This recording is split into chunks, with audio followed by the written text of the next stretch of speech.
अब हम स्टार्ट कर रहे हैं सब्जेक्ट मैकेनिक्स ऑफ मशीन्स।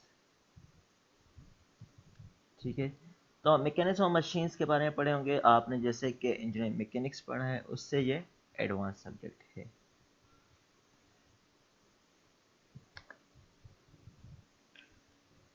ये वाले टेक्स्ट बुक है जो हम फॉलो करेंगे, और किसी की भी ज़रूरत हुई तो मैं आपको बता दूंगा।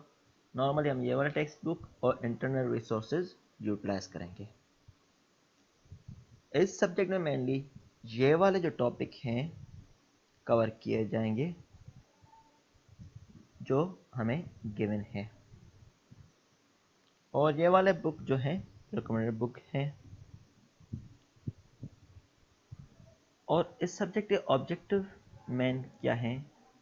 इस सब्जेक्ट का पहला ऑब्जेक्टिव है to understand the mechanics and mechanism involved in various machine elements. हमें अंडरस्टैंड करना है मैकेनिज्म एंड मैकेनिक्स को जो इन्वॉल्व है वेरियस मशीन एलिमेंट में। और दूसरा है to learn the application of various machine component, और लर्न करनी है एप्लीकेशन डिफरेंट मशीन कंपोनेंट्स की। इसके अलावा जो कोर्स लर्निंग आउटकम्स हैं ये वाले हैं। सबसे पहले CL01 है, जिसमें हम अंडरस्टैंड करेंगे the concept of mechanics for the design of machine elements. हम कॉन्सेप्ट ऑफ मैकेनिक्स पढ़ेंगे किसके लिए?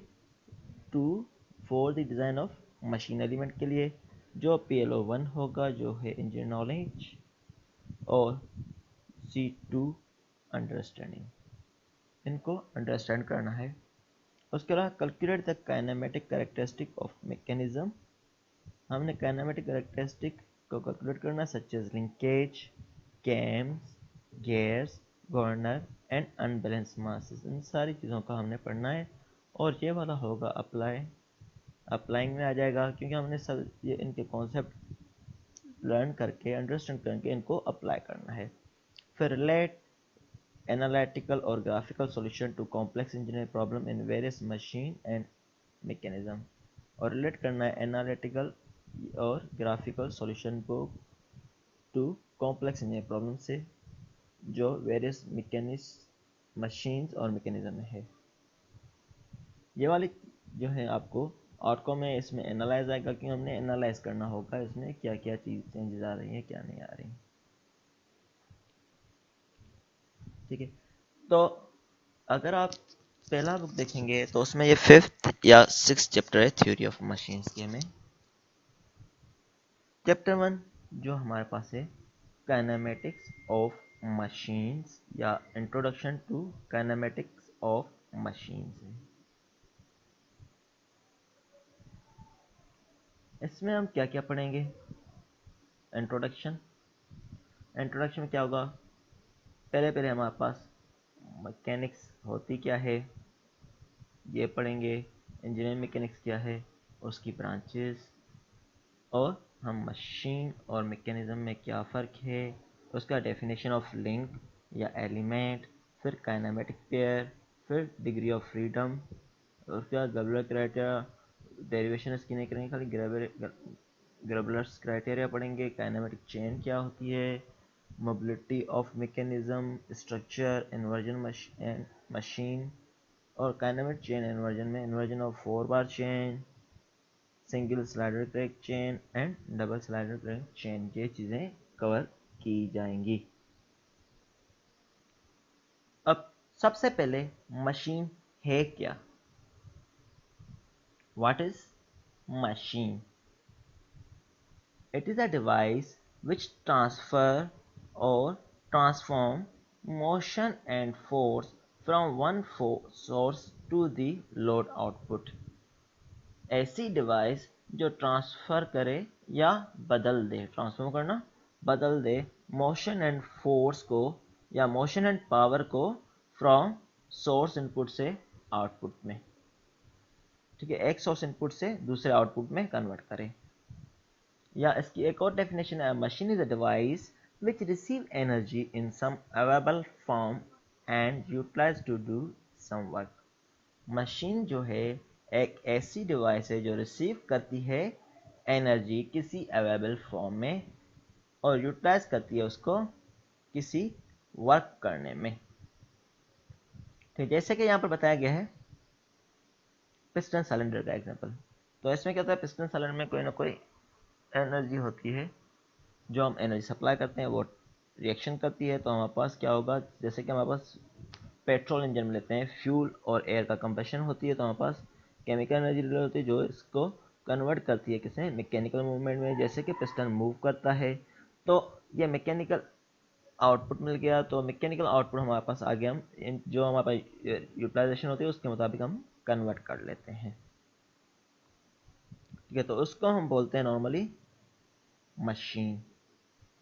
और मशीनरी होती क्या है, machinery is defined as a mechanical device और part that keep something working.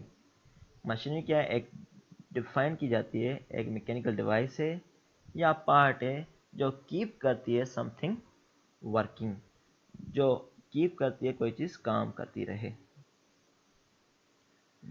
ठीक है, तो उसको हम बोलते हैं मशीनरी। मशीन और machine part considered as a group. Machine या मशीन पार्ट्स जो होते हैं कंसिडर किए जाते हैं एक ग्रुप की तरह, सिंगल स्ट्रक्चर की तरह नहीं होता, लेकिन ये पार्ट्स जो मिलके एक ग्रुप बनाते हैं। एंड असेंबलेज ऑफ पार्ट्स में सारे पार्ट्स की असेंबली की जाती है और उसके बाद part of machine collectively work करते हैं कलेक्टिवली, और वो हमारे पास डिजायर्ड आउटपुट दे देते हैं। अब हमारे पास आ जाते हैं मैकेनिक्स है क्या। आपने पढ़ा होगा सेकंड सेमेस्टर में इंजीनियरिंग मैकेनिक्स, स्टैटिक्स और डायनामिक्स। तो ये उस मैकेनिक्स की बात की जा रही है, या मैकेनिक्स है क्या, सिंपल डेफिनेशन है, the branch of scientific analysis that deals with motion, time and force is called mechanics. ठीक है, ब्रांच जो है साइंटिफिक एनालिसिस की जो डील करे मोशन, टाइम और फोर्स के साथ, उसको हम बोलते हैं मैकेनिक्स। ठीक है, तो मैकेनिक्स नॉर्मली हमने पढ़ा था दो हिस्सों में डिवाइडेड है, एक है स्टैटिक्स और दूसरा डायनामिक्स। ओके, तो स्टैटिक्स एंड डायनामिक्स में ये डिवाइडेड है। वैसे नॉर्मली हमने पढ़ा है ब्रांच ऑफ इंजीनियरिंग मैकेनिक्स कैसे होती हैं, हमने पढ़ा था, आपने पढ़ा होगा, इंजीनियरिंग मैकेनिक्स जो है डिवाइड की जाती है दो हिस्सों में। एक तो है mechanics of solid body, mechanics of solid body, दूसरा होता है मैकेनिक्स ऑफ फ्लूइड्स, जिसको हम फ्लूइड मैकेनिक्स कहते हैं। सॉलिड बॉडी में हमारे पास दो चीज़ें आ जाती हैं, मैकेनिक्स ऑफ रिजिड बॉडीज़ और mechanics of deformable bodies. Rigid bodies कौन सी होती है, जिनका शेप चेंज ना हो, हम फोर्स अप्लाई करते रहें तो उनका शेप चेंज ना हो बॉडी का, तो उसको हम बोलते हैं रिजिड बॉडीज़। डिफॉर्मेबल मीन जिसका शेप चेंज हो सके। ठीक है, अब मैकेनिक्स ऑफ रिजिड बॉडीज़ जो है हमारे पास, ये फर्दर क्लासिफाइड है स्टैटिक्स और डायनामिक्स में। स्टैटिक्स मीन बॉडीज़ जो हैं रेस्ट में होती हैं या यूनिफॉर्म मोशन में होती हैं। डायनामिक्स में विद टाइम चेंजिंग आती रहती हैं। तो डायनामिक्स जो फर्दर क्लासिफाइड है काइनेमेटिक्स और काइनेटिक्स। तो इस सब्जेक्ट में हम जो पढ़ेंगे काइनेमेटिक्स के बारे में पढ़ेंगे। और मैकेनिक्स ऑफ डिफॉर्मेबल बॉडी में आपने पढ़ा होगा स्ट्रेंथ ऑफ मटेरियल, ठीक है, और theory of velocity and theory of plasticity, ये वाली चीज़ें डिफॉर्मेबल बॉडी में आती हैं। उसके अलावा फ्लूइड मैकेनिक्स में ideal fluid, viscous fluid, compressible fluids. ठीक है, तो ये वाली सारी चीज़ें आ जाती हैं, फ्लूइड स्टैटिक्स वगैरह सारी इसमें आ जाएंगी। तो हमारा मेनली कंसर्न होगा किसके साथ, काइनेमेटिक्स के साथ। ठीक है, तो हमारे डायनामिक्स की हम ब्रांचेस पढ़ेंगे इस सब्जेक्ट में। अब स्टैटिक्स क्या होती है, it deals with the analysis of stationary system पर टाइम इज नॉट कंसिडर्ड। इसमें हम क्या करते हैं, एनालिसिस करते हैं किसके साथ, स्टेशनरी सिस्टम का, जिसमें टाइम हम कंसिडर नहीं करते। जबकि डायनामिक्स में हम क्या करते हैं, it deals with the system that change with time. ऐसा सिस्टम जो चेंज हो विथ टाइम में। अब स्टैटिक्स का एग्जांपल लेते हैं। अगर टेबल एक जगह पड़ी है तो उस पर हम फोर्स अप्लाई करते हैं तो उसमें चेंजेस मोशन में नहीं आ रही, तो बॉडी रेस्ट में रह रही है। ये एग्जांपल है स्टैटिक्स का कॉमन एग्जांपल। और डायनामिक्स का क्या एग्जांपल है? एक गाड़ी मूव कर रही है, उसमें स्पीड चेंज हो रही है, तो स्पीड चेंज हो रही है मीन के ये डायनामिक्स का है, with time changing take place कर रही है। अब डायनामिक्स की दो ब्रांचेस थी जैसे हमने पढ़ा था, कौन सी? काइनेमेटिक्स और दूसरा काइनेटिक्स। अब काइनेमेटिक्स है क्या? It is the study of motion. ये स्टडी किसकी? मोशन की। Quite apart from the forces which produce that motion, या इन अदर वर्ड हम बोल सकते हैं काइनेमेटिक्स को the branch of mechanics concerned with the motion of object without reference to the force which cause the motion। तो mechanics की branch जो concern हो मोशन के साथ without reference to the force, कोई भी फोर्स का रेफरेंस नहीं लिया जाए जो काज करे मोशन को। ठीक है, इसकी ज़्यादा डेफिनेशन क्लियर करनी हो तो आपको बुक में इजी डेफिनेशन मिल जाएगी, इससे ज़्यादा इजी फ्लूइड मैकेनिक्स के मैकेनिक्स ऑफ मशीन के बुक में या थ्योरी ऑफ मशीन्स के बुक में, जो खुरमी का बुक है जो मैंने आपको प्रोवाइड किया है। It is the study of position, displacement, rotation, speed, velocity and acceleration. Kinematics में हम सारी चीज़ों की स्टडी करते हैं, position, displacement, rotation, velocity and acceleration की। अब काइनेटिक्स है क्या? काइनेटिक्स है study of motion and it's causes. Study of motion की जाए और इसके काजेस के बारे में पढ़ा जाए तो उसको बोलते हैं काइनेटिक्स। काइनेटिक एनर्जी के बारे में आपने पढ़ा होगा, वो किस टाइम होती है? मोशन के दौरान होती है। तो एग्जांपल ले सकते हैं, उससे काइनेटिक्स वर्ड निकला हुआ है।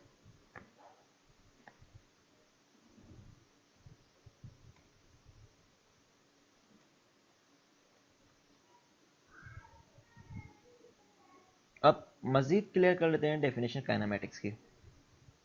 The subject matter which deals with this geometric constant of relative motion without any reference to cause the motion, that is the force, is called kinematics। Subject matter जो deal करे geometric constants का relative motion के लिए, इसमें mean के relative motion create हो without any reference to the motion, इसके compare में कोई रेफरेंस नहीं लिया जाए, दैट इज फोर्स, कोई फोर्स का रेफरेंस नहीं लिया जाए तो उसको हम बोलते हैं काइनेमेटिक्स। मीन के हम स्टडी करते हैं रिलेटिव मोशन को। काइनेमेटिक्स में हम क्या करते हैं? रिलेटिव मोशन को स्टडी किया जाता है जिसमें कोई रेफरेंस फोर्स नहीं कंसीडर की जाए, तो उसको हम बोलते हैं काइनेमेटिक्स सिंपल वर्ड में। For the study of kinematics a machine में be refer to as mechanism.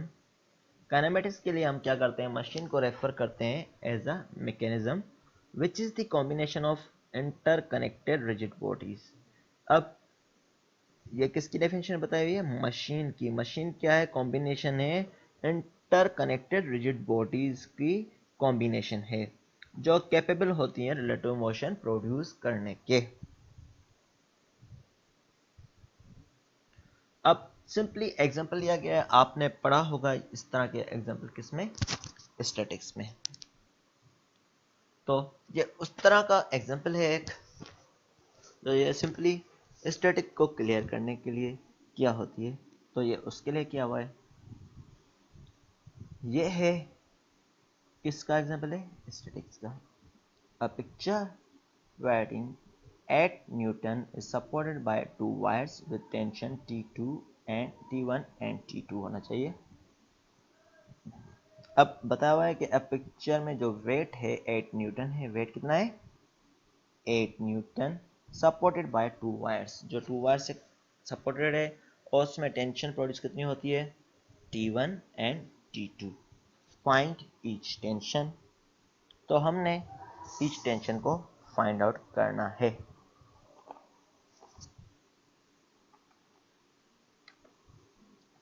तो ये डायग्राम गिवन है, इसमें T1 की हॉरिजॉन्टल से 30 डिग्री एंगल है और T2 की हॉरिजॉन्टल से 60 है।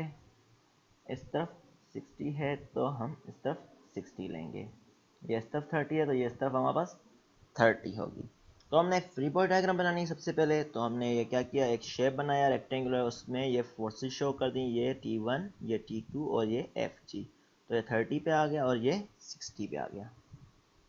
तो ये आपको क्लेरिफिकेशन के लिए इनकी वैल्यू आपको यहाँ पर शो की गई है। साइन 30 जो है cos 60 के बराबर होता है, जो 0.5 होता है या 1/2, और cos 30 is equal to sine 60 होता है, जो होता है 0.866 या √3/2। तो अब हमारे पास क्या करते थे स्टैटिक्स में, summation of forces in x is equal to 0। Forces in x is equal to 0 होती हैं। तो x में फोर्सेस यहाँ पर कौन सी हैं, आप देखें ये वाली टोटली y में है, x में एक ये होगी दूसरी ये होगी। ये वाली पॉजिटिव एक्स एक्सिस की तरफ है इसलिए ये पॉजिटिव लेंगे, और ये नेगेटिव एक्स एक्सिस है इसलिए ये नेगेटिव लेंगे। तो ये क्या हो जाएगी, T1 cos 30, क्योंकि हॉरिजॉन्टल से एंगल बने तो T1 cos 30 हो जाएगा, और ये वाला माइनस हो जाएगा, माइनस T2 cos 30 हो, क्योंकि ये हॉरिजॉन्टल से एंगल है इसलिए cos लेंगे। तो ये T1 cos 30 minus T2 cos 60 plus 0, 0 भले ना शो करें, इज इक्वल टू 0 कर देते हैं। तो यहाँ से हमारे पास इनकी वैल्यू पुट करें तो हमें कोई ना कोई रिलेशन मिल जाएगा, या इसमें cos 30 और cos 60 पुट करें तो आप इक्वेशन 1 नाम दे सकते हैं, या इस तरह भी कर सकते हैं, T2 is equal to T1/3। अब summation of forces in y is equal to 0। y में कौन सी हैं, तो यहाँ पर क्या हो जाएगा, ये T1 साइन हो जाएगा, क्योंकि अपोजिट में हमने एंगल फाइंड आउट करनी है, यहाँ पर ये वाली y एक्सिस में फाइंड आउट करें तो तब हम साइन लेते हैं। तो T1 sine 30 plus T2 sine 60 is equal to 0 लेते हैं, और माइनस ये नीचे की तरफ है, माइनस FG हो जाएगा, या W ले लें, इज इक्वल टू 0। तो F की वैल्यू हमें गिवन है, F की वैल्यू कितनी है 8। तो F 8 पुट करेंगे और इनकी वैल्यू पुट करेंगे तो इक्वेशन बना लें, या यहाँ से आप T2 की वैल्यू पुट कर लें ऊपर वाली इक्वेशन से, तो ये वाली इक्वेशन मिल जाएगी 2T1। तो इस तरह इक्वेशन मिल जाएगी, तो 2 FG is equal to 2T1, FG की वैल्यू हमें गिवन है 8, तो FG की वैल्यू पुट करेंगे 1 FG/2 is equal to T1, तो ये 8 1/2 इंटू 8 इज इक्वल 4 न्यूटन हो जाएगा, और T2 में इस तरह पुट करेंगे तो आपको T2 मिल जाएगा।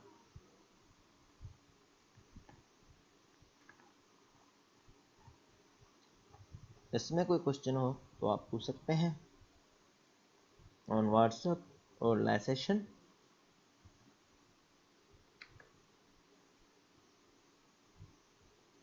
अब मैकेनिज्म होता क्या है उसका थोड़ा पढ़ लें, वर्ड्स में पढ़ें, फिर मैं एक्सप्लेन कर लेता हूँ क्लियरली।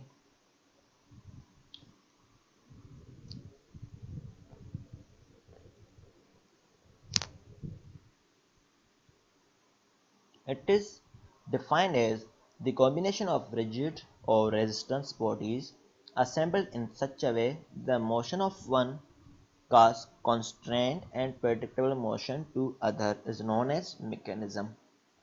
Constraint mean limit करना।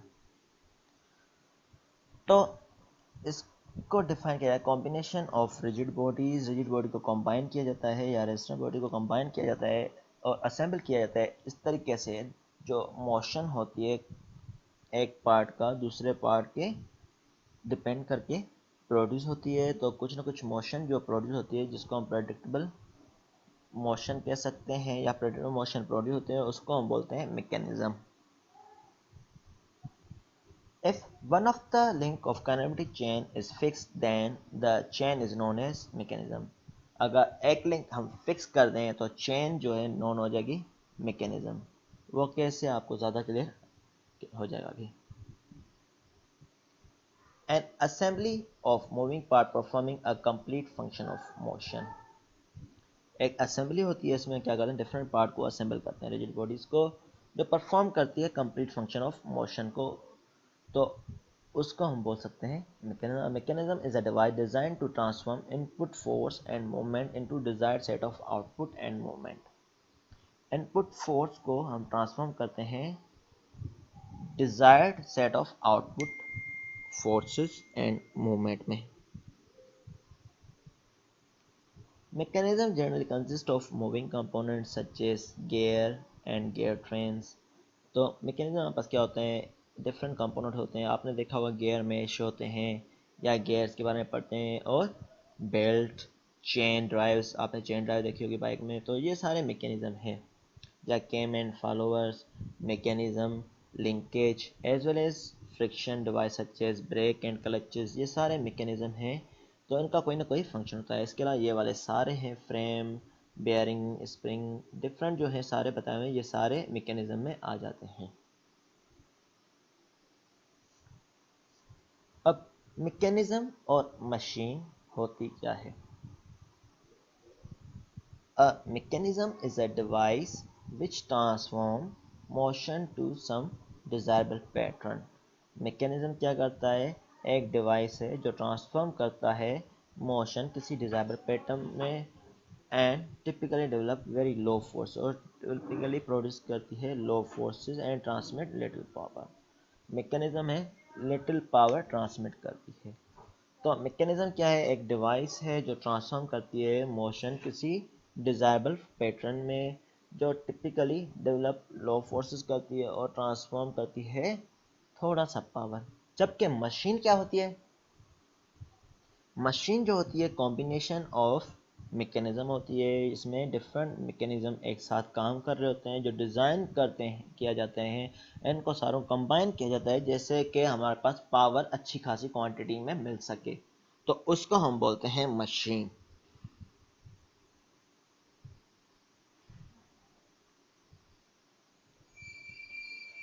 अब पावर जैसे मिलेगा तो हमें कोई ना कोई मोशन भी चाहिए होगी, जैसे गाड़ी में हम मोशन लेते हैं। तो अब हम पढ़ रहे हैं डिफरेंट टाइप्स ऑफ मोशन। एक है सिंपल मोशन। फर्स्ट पे हम पढ़ रहे हैं सिंपल मोशन। सिंपल मोशन किसे बोलते हैं, when the motion of a body is confined to only one plane. जब मोशन है बॉडी की सिर्फ एक ही प्लेन पे डिपेंड कर रही हो, या एक ही प्लेन पे कन्फाइंड हो, the motion is said to be plane motion. तब मोशन की जाती है प्लेन मोशन में। प्लेन मोशन जो है कैन बी आइदर रेक्टिलिनियर और कर्वीलिनियर। तो प्लेन मोशन रेक्टिलिनियर भी हो सकती है और कर्वीलिनियर भी हो सकती है। अब रेक्टिलिनियर मोशन क्या होती है, रेक्टिलिनियर मोशन क्या होती है, it is simplest type of motion and is along a straight line path. ये सिंपलेस्ट टाइप ऑफ मोशन होती है जो स्ट्रेट लाइन पाथ में होती है। Such a motion is known as translatory motion. तो उस तरह के मोशन को हम बोलते हैं ट्रांसलेटरी मोशन। जैसे कि एक गाड़ी चल रही है एक स्ट्रेट पाथ पे, तो वो स्ट्रेट लाइन पाथ पे मूव कर रही है, तो इस तरह की मोशन को हम क्या बोलते हैं, रेक्टिलिनियर मोशन। और दूसरा है curvilinear motion. It is the motion along a curved path. किसी कर्व्ड पाथ में मोशन हो तो उसको हम बोलते हैं curvilinear motion. Such a motion when confined to one plane, और वो एक ही प्लेन की तरफ कन्फाइंड होती है, तो उसको हम बोलते हैं कर्वीलिनियर मोशन। जैसे आपने बचपन में एरोप्लेन बनाए होंगे कागज के, तो आप उसको एयर में थ्रो करते हैं, तो वो क्या करते हैं, थोड़ा कर्व पाथ में मूव करते हैं, तो उस तरह के मोशन को हम बोलते हैं कर्वीलिनियर मोशन। ठीक है, इसमें क्या होता है, all the particles of a body travel in concentric circular path में, किसी ना किसी कंसेंट्रिक सर्कुलर पाथ में मूव कर रहे होते हैं of constant radii about the axis of rotation of perpendicular to the plane. Such इसमें इस दूसरा एग्जांपल है pulley rotating about a fix shaft, किसी कोई भी पुली रोटेट कर रही है फिक्स शाफ्ट पे और a shaft rotating about its axis, और शाफ्ट रोटेट कर रहा है इसके एक्सिस के दौरान, the motion is said to be plane rotation motion. तब हमारे पास मोशन जो होती है उसको हम बोलते हैं प्लेन रोटेशन मोशन। अब हम बेसिक डेफिनेशन पढ़ेंगे इन चीज़ों की, पढ़ने की कोशिश की पढ़ेंगे।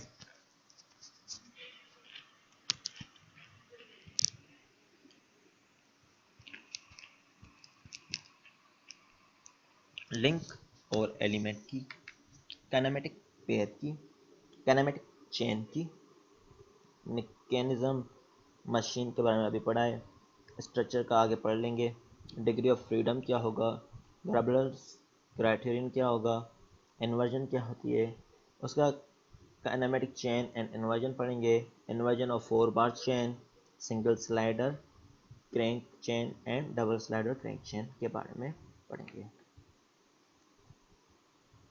तो ये बेसिक डेफिनेशन है, इस तरह हम मूव करेंगे। अब आते हैं काइनेमेटिक लिंक और एलिमेंट। काइनेमेटिक लिंक और एलिमेंट क्या होता है? Each part of machine which move relative to some other part. Each part of machine which move related to some other part is known as kinematic link or element. हर एक part जो machine का जो move करे related to some other part, जैसे कि एक part move कर रहा है रिलेटेड टू सम अदर, जैसे आपने गियर ट्रेन्स देखी होंगी, या आपने चेन जो है मूव कर रही है गियर्स के ऊपर, जैसे बाईसाइकिल में आपने देखा होगा या बाइक में देखा होगा या डिफरेंट इंजन में देखा होगा। तो ये सारे हमारे पास काइनेमेटिक लिंक और एलिमेंट कहलाते हैं। लिंक में कंसिस्ट ऑफ सेवरल पार्ट्स।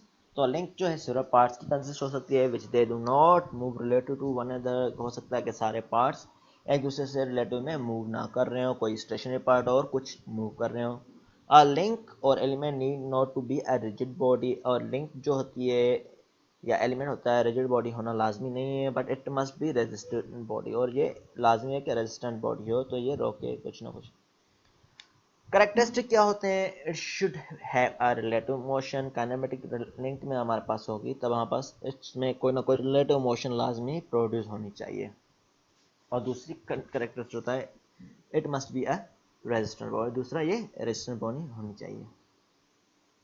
जैसे कि एक एग्जांपल यहाँ शो किया गया है, जैसे कि हमने पहली स्लाइड में ये वाली डायग्राम देखी थी। तो इसमें डिफरेंट लिंक्स बताई गई हैं। लिंक 1 कहाँ पर है? यहाँ पर पिस्टन, पिस्टन रॉड और क्रॉस हेड के दौरान। तो अब पिस्टन, पिस्टन रॉड और क्रॉस हेड इनका है, ये लिंक 1 आ जाएगा। अब लिंक 2 कहाँ है? इसका कनेक्टिंग रॉड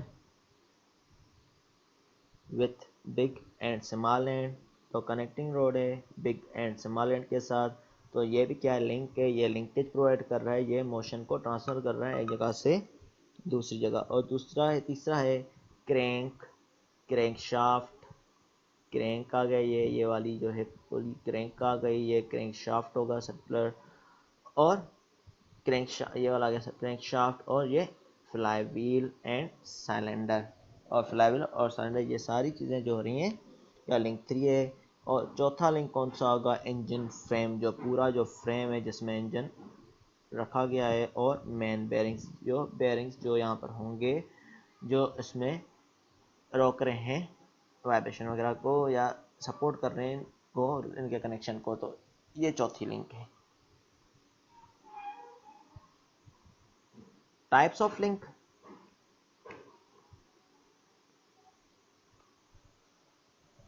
ये किसके हैं? काइनेमेटिक लिंक्स के या एलिमेंट्स के ये टाइप्स हैं। अब हम आ जाते हैं टाइप्स ऑफ लिंक पे। पहले आती है रिजिड लिंक।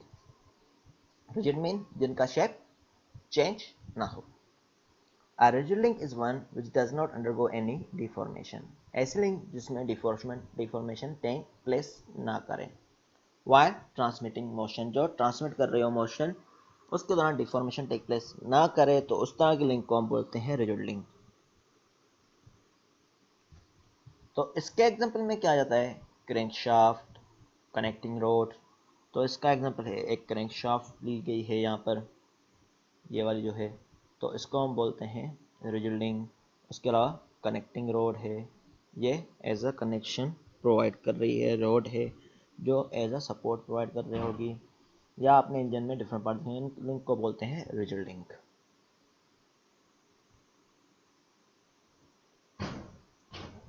और दूसरा टाइप है फ्लेक्सिबल लिंक्स। फ्लेक्सिबल लिंक कौन सी होती हैं? Flexible link is one which partly deform in a manner not to affect the transmission of motion.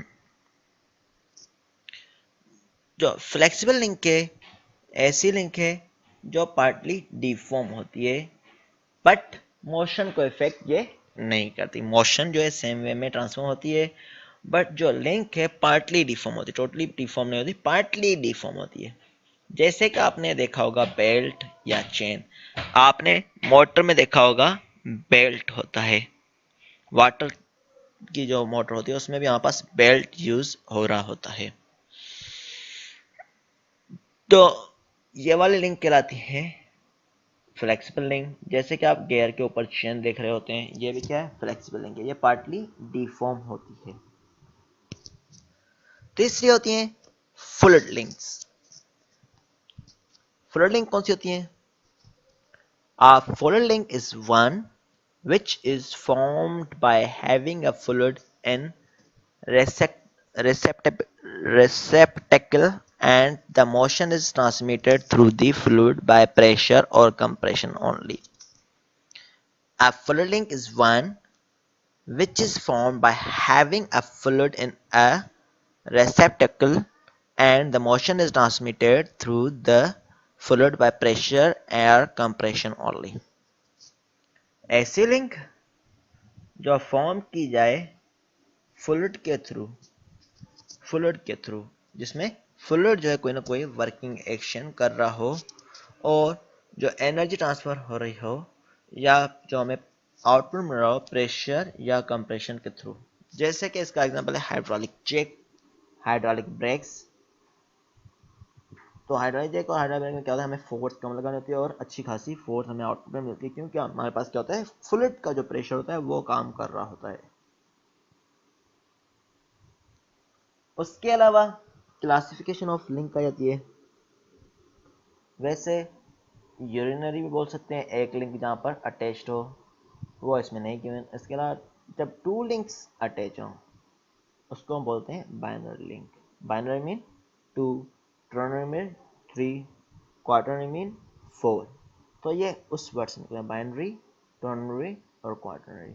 तो बाइनरी क्या होगी? जिसमें टू पॉइंट्स जो हैं फिक्स्ड होंगे, link connected to other links at two points. ऐसी लिंक जो कनेक्टेड हो अदर लिंक से टू पॉइंट पे, उसको हम बोलते हैं बाइनरी लिंक। और टर्नरी क्या होगी? थ्री पॉइंट्स पे, link connected to other link at three points, तो उसको हम बोलते हैं टर्नरी लिंक। उसके बाद quaternary link, link connected to other links at four points, link जो अदर लिंक से कनेक्टेड हो चार पॉइंट्स पे, जैसे कि इसमें बताया गया है। ए फिगर में दो पॉइंट्स पे कनेक्टेड है, बी फिगर में तीन पॉइंट्स पे कनेक्टेड हैं और सी फिगर में फोर पॉइंट्स पे कनेक्टेड है।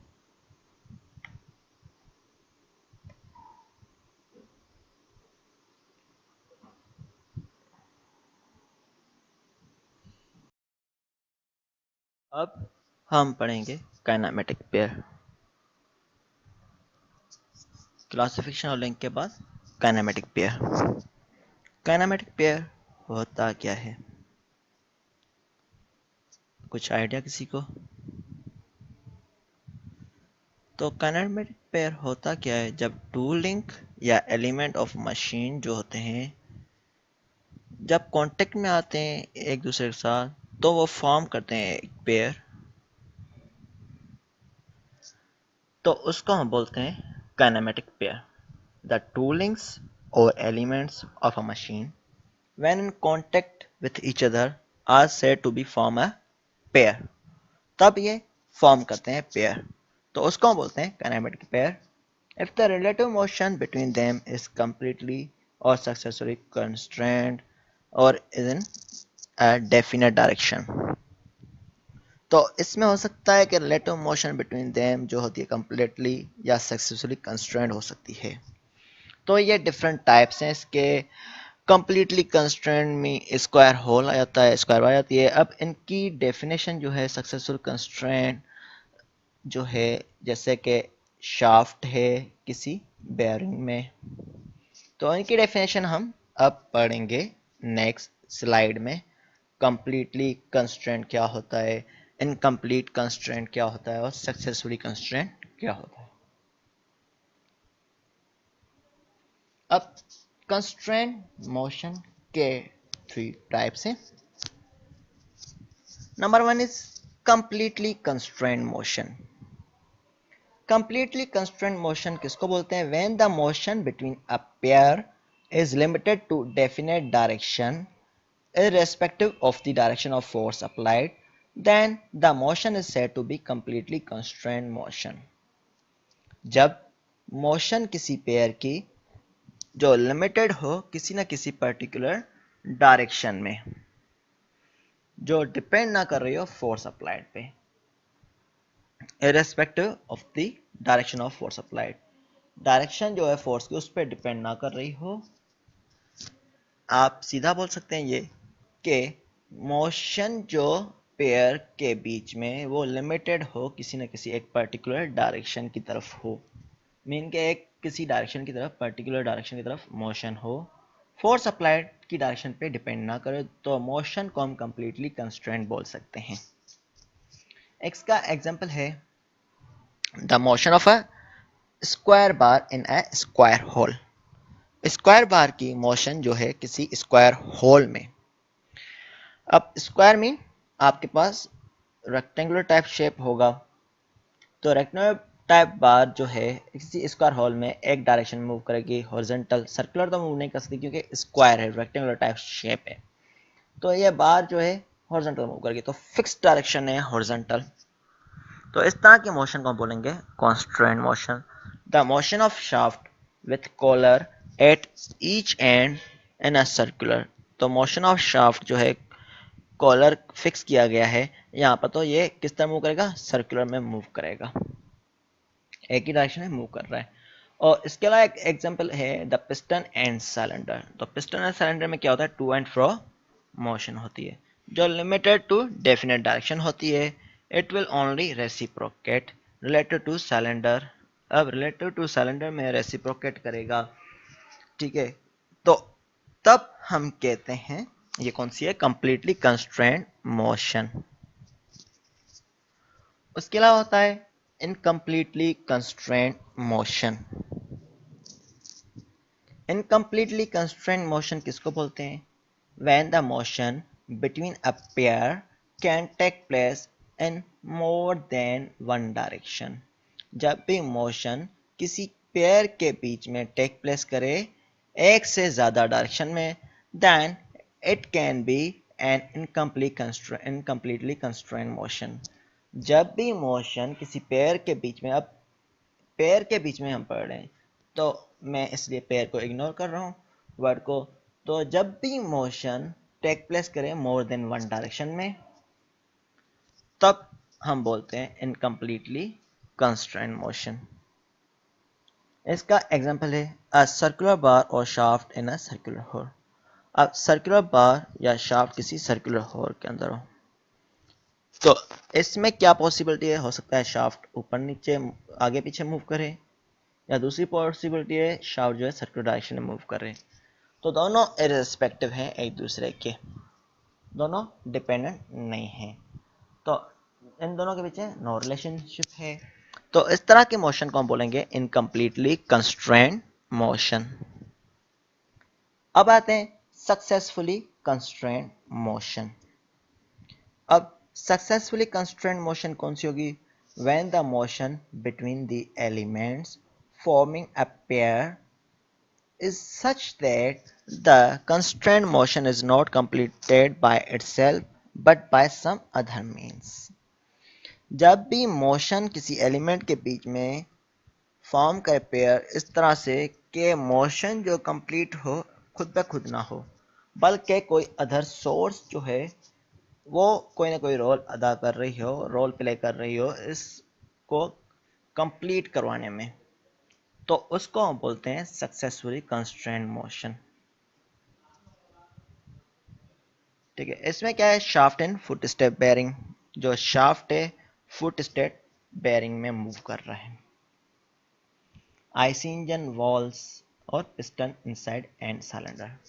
Shaft and foot step bearing का एग्जांपल लेते हैं। कैसे, अब देखें, ये फुट स्टेप बेयरिंग है, यहाँ पर शाफ्ट प्लेस किया गया है। क्या प्लेस किया गया है, शाफ्ट है। तो शाफ्ट दो डायरेक्शन में मूव कर सकता है, ऊपर नीचे और सर्कुलर डायरेक्शन में।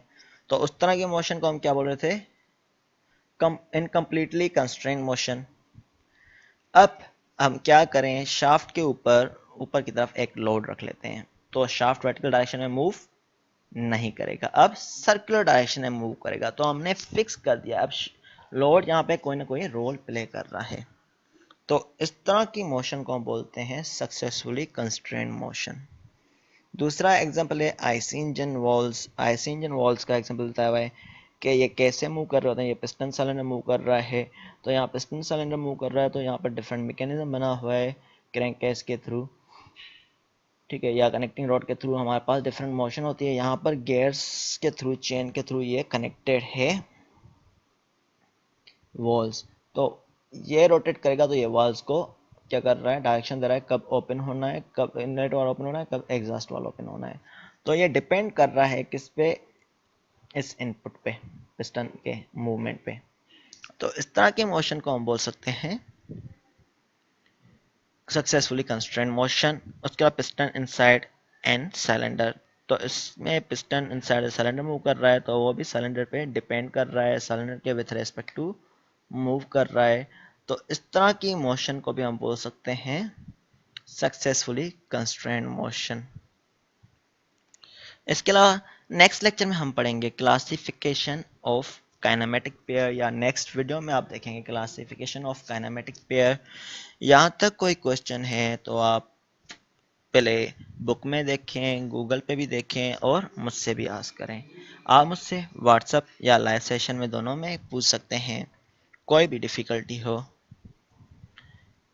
ठीक है, तो अब हम नेक्स्ट स्लाइड में स्टार्ट करने जा रहे हैं क्लासिफिकेशन ऑफ काइनेमेटिक्स पेयर।